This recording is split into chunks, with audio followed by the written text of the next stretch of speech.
still fluid and moving.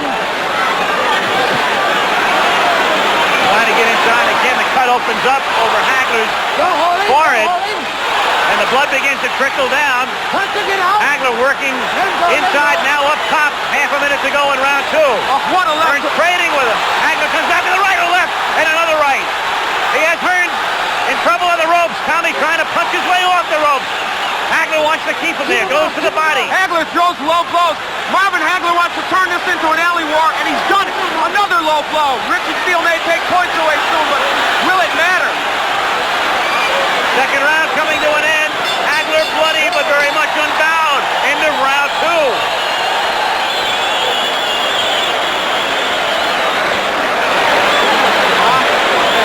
Keep your hands up. Look, finish up with the jogging.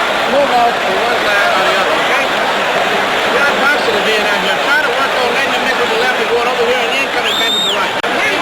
You got to put up bad. Cut up. Just box him. Stay away and box him. Let's get your second win and relax like nothing in the color zone. Just think carefully.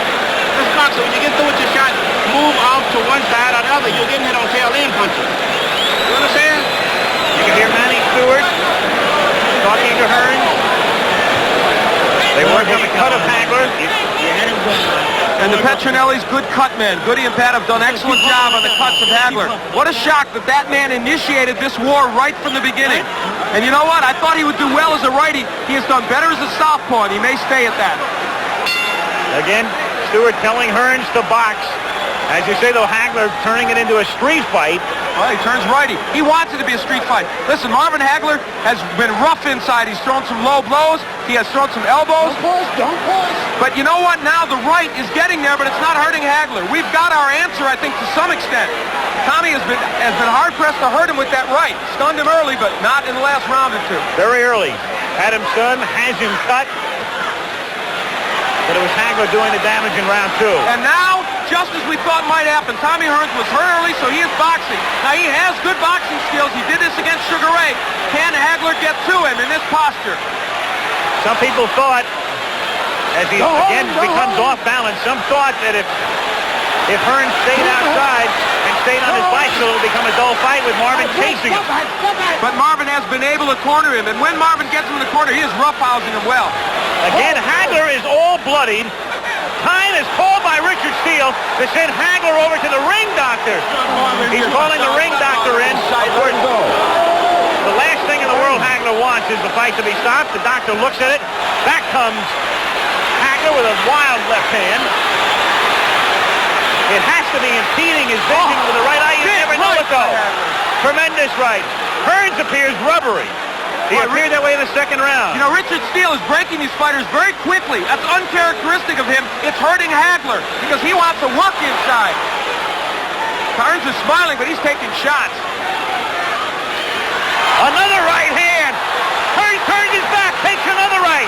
Hearns in deep trouble again. Hearns is down. Hearns is down in the third round and on his back. And he's not going to beat the count. I don't believe. Tommy Hearns tries to get up, and They've got to stop this fight. Does he get up? He just doesn't know. He can't continue. It's Hagler, full of blood. Blood, no doubt, impeding his vision, stopping him in the third round after Hearns almost ended it on a first-round knockout. It didn't go very far, but it was a beauty. And Tommy Hearns predicted a knockout in the third. Instead, it is Marvin Hagler, and we certainly hope Tommy Hearns will be all right. He is still wobbly. What a shock. Instead of Hearns initiating wild early action, it is this man who, believe me, has gained any redemption he needed from the loss to Roberto Duran.